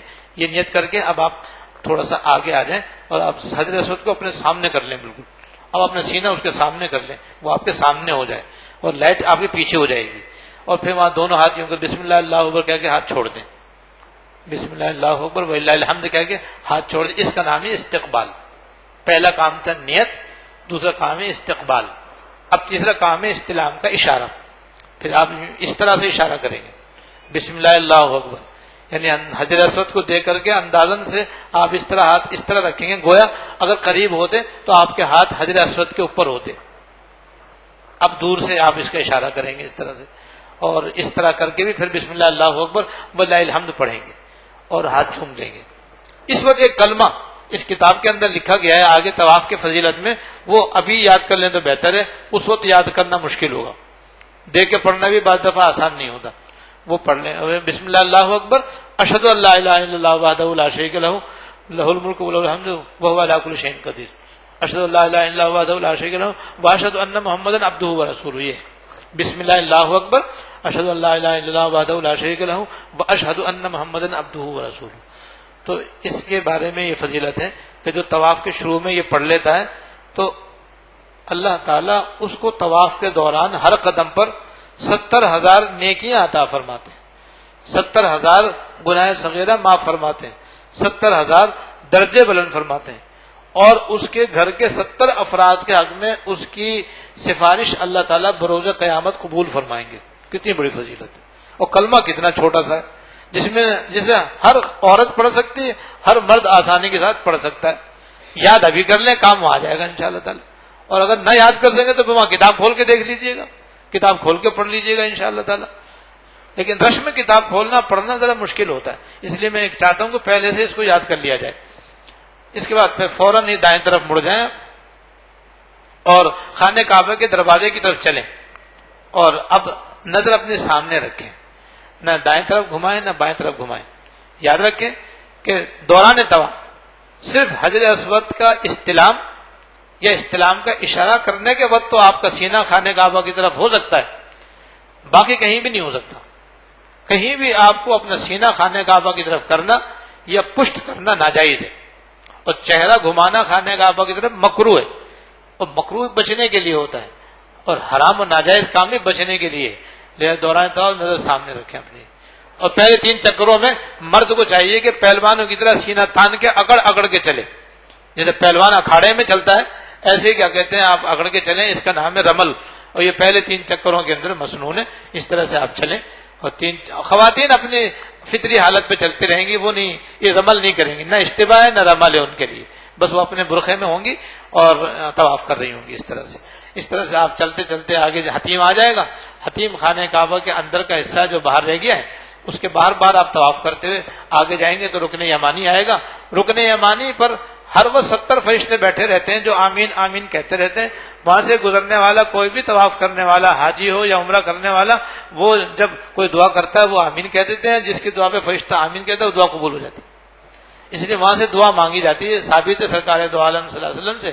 تو وہاں پر ربنا آتنا فی الدنیا حسنہ وفی الآخرۃ حسنہ وقنا عذاب النار, یہ دعا بھی جامع ترین دعاؤں میں, اور اس موقع پر ثابت بھی ہے. یا اللہ میں آپ سے آپ کی رضا اور جنت مانگتا ہوں, آپ کی ناراضگی دوزخ سے پناہ مانگتا ہوں. یا اللہ میں دنیا اور آخرت میں آپ سے عافیت مانگتا ہوں. یہ چھوٹی چھوٹی دعائیں مگر جامع دعائیں ہیں یہ. تو یہ یہاں سے دعا مانگیں, اور حجر اسود تک آپ دعا کرتے ہوئے چلے جائیں گے, اور حجر اسود پہنچ کر کے آپ کا ایک چکر پورا ہو جائے گا. اور اب حجر اسود کے سامنے اپنے آپ کو سینہ اپنے حجر اسود کی طرف کر لیجئے, اور حجر اسود کی طرف پھر استلام کا اشارہ کیجیے. اس طرح سے اشترا کر کے پھر گھوم کر کے پھر آپ دوسرا چکر کر لیجئے. اس طرح 7 چکر آپ کو خانہ کعبہ کے ارد گرد لگانے ہیں. ان 7 چکروں کے مکمل کرنے کے بعد آپ کا طواف پورا ہوگا. اس کے بعد اگر ملتزم پر موقع ملے تو آپ ملتزم پہ چلے جائیں. اگر وہاں خوشبو لگی ہوئی ہے تو آپ دور ہی کھڑے کھڑے دعا کر لیں. اگر خوشبو نہیں ہے تو آپ اسے چمٹ جائیں اور چمٹ کر کے اللہ تعالیٰ سے گڑ گڑا کے دعا کریں کہ ملتزم ایسی جگہ ہے کہ جہاں کوئی دعا رد نہیں ہوتی، بلکہ یہ سمجھو کہ یہ دعا نقد قبول ہونے کی جگہ ہے. ادھر مانگو ادھر لے لو، ادھر مانگو ادھر لے لو، ایسی پیاری جگہ ہے یہ. تو اس طرح ملتزم پر آپ دعا کر لیں. دعا سے فارغ ہونے کے بعد اگر مکروہ وقت نہ ہو تو بہتر یہ ہے کہ مقام ابراہیم پر آ جائیں اور دوگانے طواف ادا کریں جو کہ واجب ہے. اور مقام ابراہیم پر آنے کا مطلب یہ ہے کہ آپ کے خانہ کعبہ کے درمیان مقام ابراہیم ہو. مقام ابراہیم ایک شیشی کا نام ہے جس کے اندر ابراہیم علیہ السلام کے پیروں کے نشانات ہیں پتھر کے اندر، اور وہ بیت اللہ کے دروازے سے تھوڑے سے فاصلے پر ہے. حتیم کے اور بیت اللہ کے دروازے کے درمیان کچھ فاصلے پر ہے. یہ فوٹو میں آپ نے دیکھ لیا ہوگا. تو اس کے پیچھے کہیں بھی جگہ مل جائے وہاں آپ پڑھنا بہتر ہے. اور اگر جگہ نہ ملے رش کی وجہ سے تو مسجد الحرام میں کہیں بھی اوپر نیچے دوگانا ادا کر لیں، یہ واجب ہے. اور اس کے بعد پھر آپ زمزم کا پانی، پہلے تو کنواں تھا تو کنویں کے پاس جا کر دعا مانگ لیا کرتے تھے، پانی پی لیا کرتا، وہ بند کر دیا انہوں نے. لیکن بیت اللہ کے دروازے کے سامنے ترکی عمارت میں انہوں نے زمزم کے ٹنکیاں رکھ دی ہیں. یہ عمل وہاں بھی کیا جا سکتا ہے. وہاں چلے جائیں، وہاں جا کر کے زمزم کا پانی پی لیں اور اپنے سر پہ چھڑک لیں اور اپنے رخ بیت اللہ کی طرف کر لیں اور ہاتھ اٹھا کر کے وہاں دعا کر لیں. اس کی دعا مشہور ہے کہ اے اللہ مجھے علم نافع عطا فرما، عمل صالح عطا فرما، رزق واسع عطا فرما، ہر بیماری سے شفا عطا فرما. یہ زمزم کے پانی پینے کے بعد کی دعا ہے. اللہم انی اسألک علما نافعا ورزقا واسعا وعملا صالحا متقبلا وشفاء من کل داء. تو اردو میں مانگ لیں آپ یہ دعا، اور نہ آئے تو جون سے دل چاہے دعا مانگ لیں. اس طرح پانی پینے کے بعد اب آپ دوبارہ اب صحیح کرنے کے لیے جائیں گے انشاءاللہ تعالی. تو آپ دوبارہ حجر اسود کے سامنے آئیں گے. حجر اسود کے سامنے آئیں گے. ایک بات یاد رکھیں، طواف شروع کرنے سے پہلے بھی استلام کا اشارہ ہے، طواف ختم پر بھی استلام کا اشارہ ہے. اس طرح چکر تو 7 ہوں گے اور استلام کے اشارے 8 ہو جائیں گے. اب یہ 9واں استلام کا اشارہ ہوگا صحیح کے واسطے. لہذا آپ دوبارہ آپ صحیح کرنے جائیں گے تو پہلے حجر اسود کے سامنے کہیں سے بھی کھڑے ہو کر کے آپ بسم اللہ اللہ اکبر کہہ کے آپ ہاتھ چوم لیں گے. یہ صحیح کا استلام کا اشارہ ہے یہ. اس کے بعد پھر آپ صفا پہ آ جائیے اور صفا کے اندر آنے کے بعد آپ وہاں کھڑے ہو جائیے جہاں سے خانہ کعبہ آپ کو نظر آئے. بالکل اوپر جانا کوئی ضروری نہیں ہے، جسے بعض لوگ چڑھا کرتے ہیں اور جایا کرتے ہیں، کوئی ضروری نہیں ہے. بس آپ اتنا کھڑے ہو جائیں کہ آپ کو خانہ کعبہ نظر آ جائے. اور عام طور پر جو اس کے نیچے والے ستون ہیں ان میں سے درمیانے ستون کے پاس کھڑے ہونے سے خانہ کعبہ آسانی سے نظر آ جاتا ہے. بس وہاں ہاتھ اٹھا کر کے آپ اللہ تعالیٰ سے گڑ گڑا کے اللہ اکبر 3 دفعہ کہیں، لا الہ الا اللہ کہیں، 14 کلمہ پڑھیں، درود شریف پڑھیں اور پھر جو دل چاہے دعا مانگیں. طواف کے دوران بھی، صحیح کے دوران بھی جو دعائیں طواف کی اور صحیح کی چھپی ہوئی ملتی ہیں وہ ثابت نہیں ہے. اگر کوئی ان کو ضروری نہ سمجھے مانگ لے، جائز ہے. لیکن یہ سمجھنا کہ نہیں یہ تو طواف کے لیے ضروری ہے یا صحیح کے لیے دعائیں ضروری ہیں، اگر یہ دعائیں نہیں مانگی جائیں گی تو صحیح نہیں ہوگی، طواف نہیں ہوگا، یہ صحیح نہیں. ایسے موقع پر یہ دعائیں ثابت نہیں ہیں. یہ علماء کرام نے یا بعض لوگوں نے اپنی طرف سے سہولت کے لیے لکھ کے دے دی تھی تاکہ طواف بھی ہو تو دعاؤں کے ساتھ ہو، صحیح بھی ہو تو دعاؤں کے ساتھ ہو. بجائے اس کے کہ آدمی یوں ہی طواف کرے بہتر ہے کہ دعا میں گزار دے. لیکن ضروری نہیں سمجھنا چاہیے. اگر کوئی دعا نہیں مانگے تب بھی اس کا طواف ہو جائے گا اور تب بھی اس کی صحیح ہو جائے گی اور پوری ہو جائے گی. اللہ کا ذکر کرتے رہے. تو بہرحال صفا مروہ میں، صفا پر بھی اور مروہ پر بھی حضور سے دعائیں ثابت ہیں. تو یہاں کھڑے ہو کر کے قبلہ رخ جب تک بھی ہمت ہو دعائیں کرتے رہے اور جو دل چاہے دعا مانگے. اور پھر اس کے بعد مروہ کی طرف چلیں اور مروہ پہ جا کر کے وہاں دعا کریں. وہاں بھی اندازاً خانہ کعبہ کی طرف کھڑے ہو جائیں. وہاں بھی اندازے خانہ کعبہ کی طرف کھڑے ہو جائیں منہ کر کے اور ہاتھ اٹھا کر کے اسی طریقے سے 3 دفعہ اللہ اکبر، 3 دفعہ لا الہ الا اللہ، 1 مرتبہ 14 کلمہ، اس کے بعد درود شریف، اس کے بعد پھر دعا مانگو، استغفار کرو، توبہ کرو، کیونکہ یہ دعا کی مقبولیت کا وقت ہے. پھر مروہ سے اتر کر کے نہیں صفا پہ آ جائیں.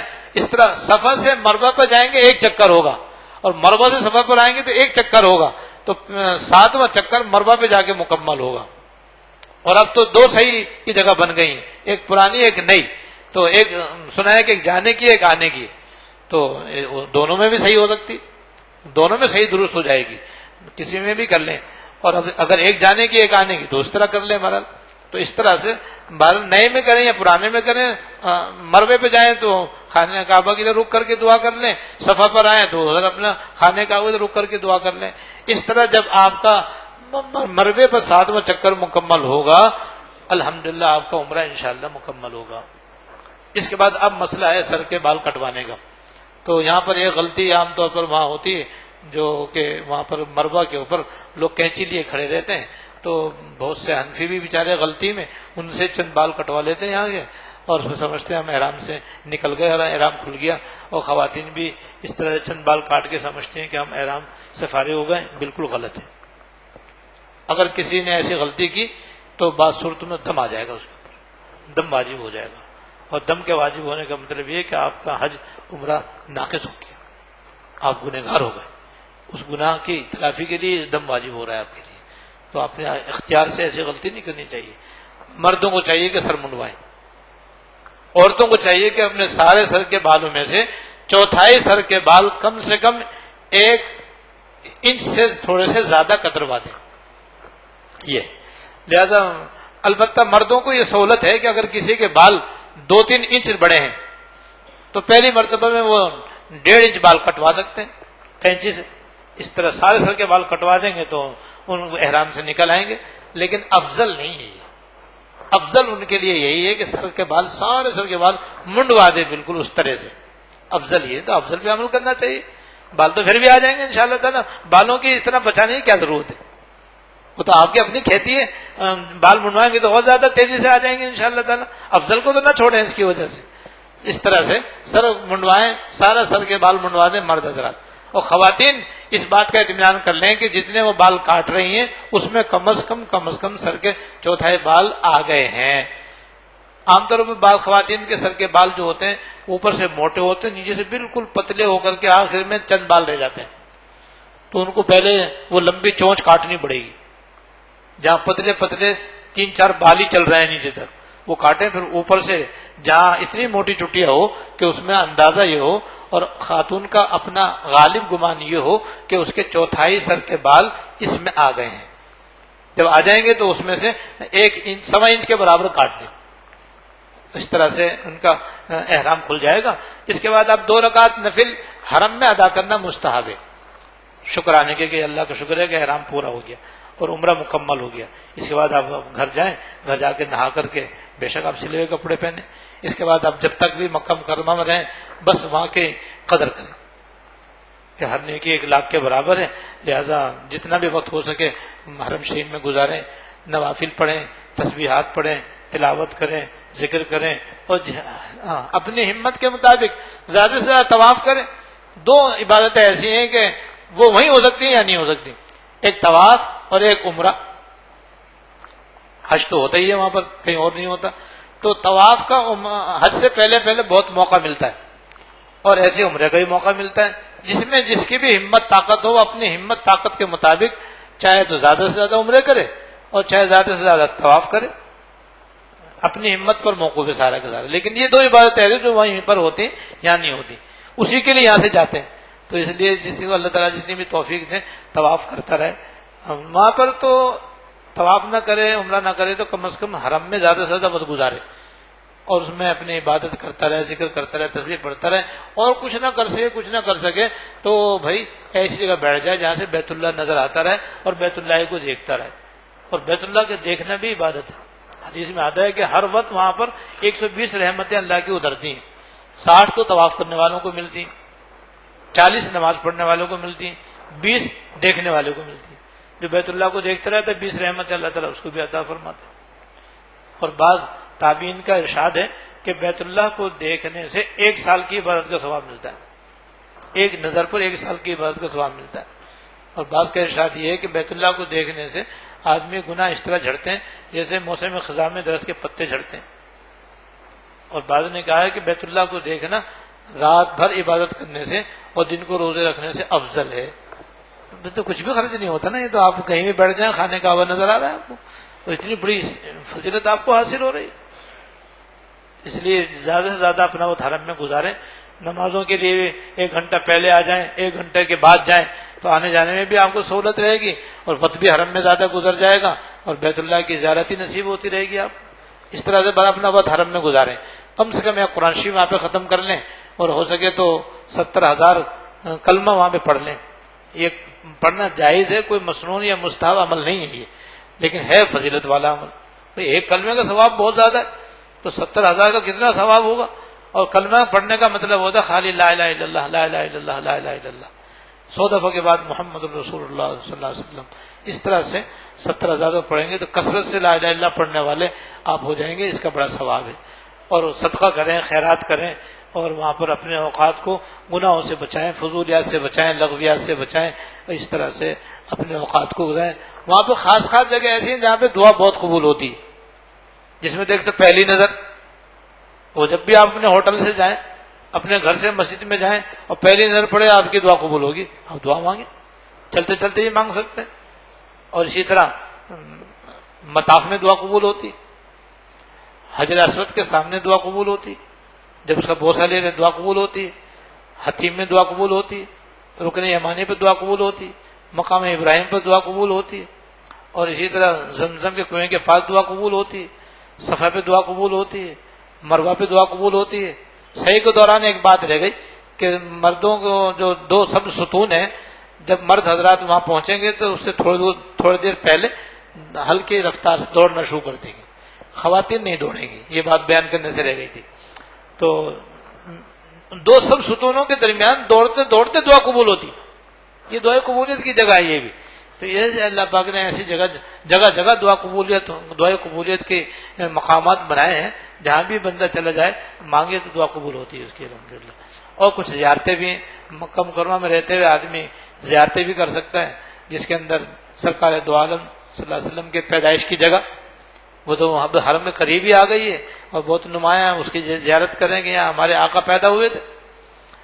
اور مسجد الجن ہے, اور جبل نور ہے جہاں سب سے پہلے آپ پر وحی نازل ہوئی تھی. جبل نور ہے, اس میں غار حرا ہے, اور جو چڑھنے والے ہیں نوجوان وہ چڑھ بھی سکتے ہیں آرام سے, وہاں جا کر کے اس کی زیارت کر سکتے ہیں.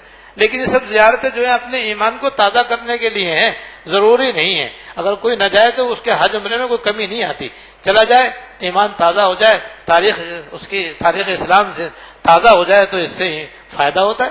اسی لیے سے جانا بھی چاہیے.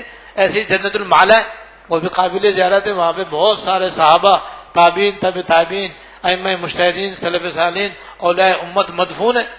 اور یہ دنیا کے خاص قبرستانوں میں سے قبرستان ہے, تو اس کی زیارت وہاں جا کر کے ان کو اثار ثواب کرنا اور ان کے لیے مغفرت کی دعا کرنا, ان کے وسیلے سے اپنے لیے دعا مانگنا جائز ہے. یہ بھی مستحب عمل کرنا چاہیے. تو اس طرح کی جو زیارتیں وہ بھی کرنی چاہیے. غرض کہ اب جب تک مکہ مکرمہ میں رہیں, جتنی بھی استطاعت و عمرے کرتے رہیں اور طواف کرتے رہیں, حرم شریف میں تمام نمازیں باجماعت ادا کرنے کا اہتمام کریں, زیادہ سے زیادہ وقت حرم شریف میں گزاریں, اور ذہن میں رکھیں کہ اب یہاں ہر نیکی 1,00,000 گناہ ہے, لہذا جو بھی نیکی کریں گے 1,00,000 گناہ انشاءاللہ اس کا ثواب ملے گا. تو خوب نیکیاں کریں, خوب گناہوں سے بچیں, خوب نیکیاں کریں اور خوب گناہ کریں, تاکہ زیادہ سے زیادہ یہاں سے ثواب اور اجر حاصل ہو, اللہ تعالیٰ کی رضا نصیب ہو. نوافل بھی سب پڑھیں, تسبیحات بھی ساری پڑھیں. اس طرح سے یہ اوقات وہاں پر گزاریں. اللہ تعالیٰ اپنے رحمت سے, اپنے فضل سے توفیق عمل عطا فرمائے. واخر دعوانا الحمدللہ رب العالمین. اسلامی کتاب